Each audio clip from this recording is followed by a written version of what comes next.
Friends, Teej और राखी का त्यौहार आ रहा है तो रक्षाबंधन पर सेवई ना बने ऐसा तो हो ही नहीं सकता। तो अब हर घर में ये खीर बनकर ज़रूर से तैयार होगी, चाहे तो पूजा के लिए हो और या फिर अपने भाई के या बहन के आने की खुशी में हो। तो चलिए इसकी बहुत ही आसान सी रेसिपी आपके साथ शेयर करती हूँ। बिना कस्टर्ड और बिना मिल्क पाउडर के हम इसको बनाकर तैयार करेंगे। यहाँ पर देखिए दो तरीके की मार्केट में सेवई आती हैं। एक तो इस तरीके की पतली और बारीक सेवई आती है और एक इस तरीके की जिसे जवा भी बोला जाता है।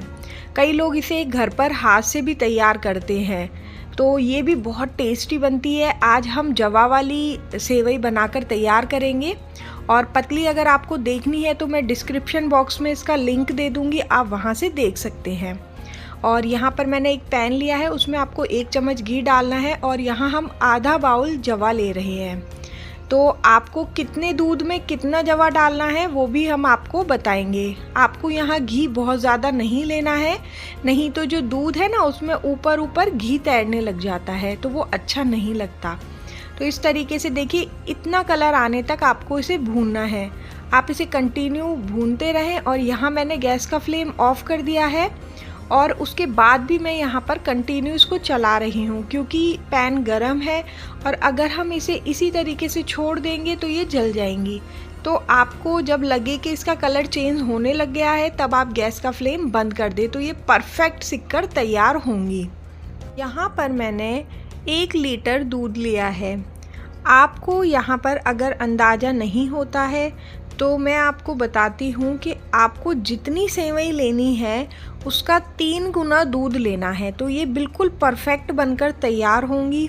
अगर आप बहुत ज़्यादा पतला या बहुत ज़्यादा गाढ़ा खाते हैं तो आप अपने अकॉर्डिंग एडजस्ट कर लीजिए, बट जो मीडियम खीर खाई जाती है उसका मैंने आपको एक अंदाज़ा बता दिया है। यहाँ पर दूध जब बॉईल हो जाए अच्छे से उसके बाद हमें यहाँ पर सेवई ऐड करनी है और जब सेवई ऐड करें उस टाइम पर आपको गैस का फ्लेम बंद कर देना है, क्योंकि सेवई के साथ क्या होता है जब जैसे ही आप सेवई डालेंगे वैसे ही दूध में एक उफान आने लगेगा और दूध पतीले में से या कढ़ाई में से निकलकर बाहर आ जाएगा। तो उसके लिए आप गैस का फ्लेम बंद कर दें, उसके बाद सेवई ऐड करें और जब सेवई अच्छे से दूध के साथ मिल जाए उसके बाद आप गैस का फ्लेम वापस से ऑन कर लें।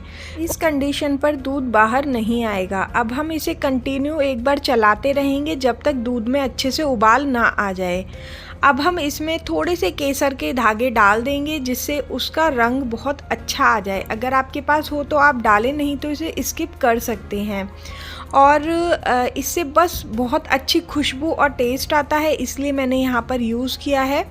अब आप इसको लो फ्लेम कर आराम से पकने दें और बीच बीच में थोड़ी थोड़ी देर पर इसको चलाते रहें। देखिए यहाँ पर ये गाढ़ा होना शुरू हो गया है। इसको ये गाढ़ी हो जाए तब आप एक बार सेवई को चेक कर लें कि ये अच्छे से गल गई हैं या नहीं गली, क्योंकि पतली वाली सेवई होती हैं वो तो बहुत ही जल्दी बनकर तैयार हो जाती हैं। अब यहाँ पर हम कुछ ड्राई फ्रूट्स डालेंगे, जिसमें मैंने यहाँ पर हरी इलायची पाउडर लिया है, बादाम और काजू का यूज़ किया है। आप चाहें तो इसमें किशमिश भी डाल सकते हैं। अब इन सबको अच्छे से मिक्स कर देंगे और इसे फिर से लो फ्लेम पर लगभग 1 से 2 मिनट तक पकने देंगे, जिससे क्या होगा ड्राई फ्रूट्स का और इलायची का टेस्ट है वो दूध में और सेवई में बहुत अच्छे से आ जाएगा।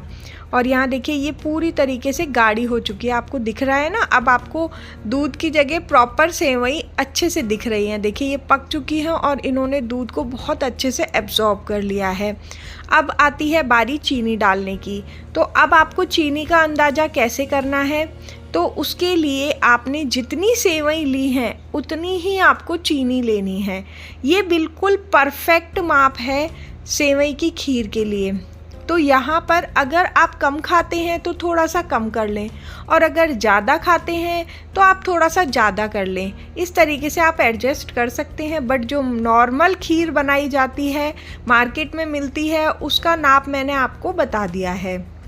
तो आप इस तरीके से इसे बनाकर तैयार करें, ये बहुत ही टेस्टी बनकर तैयार होती है। साथ ही मैं आपसे एक छोटी सी रिक्वेस्ट करना चाहूँगी, अगर आपको मेरी वीडियोज़ अच्छी लगती हैं तो प्लीज़ मेरे चैनल को सब्सक्राइब करें, लाइक करें और मुझे इसी तरीके से अपना प्यार देते रहें।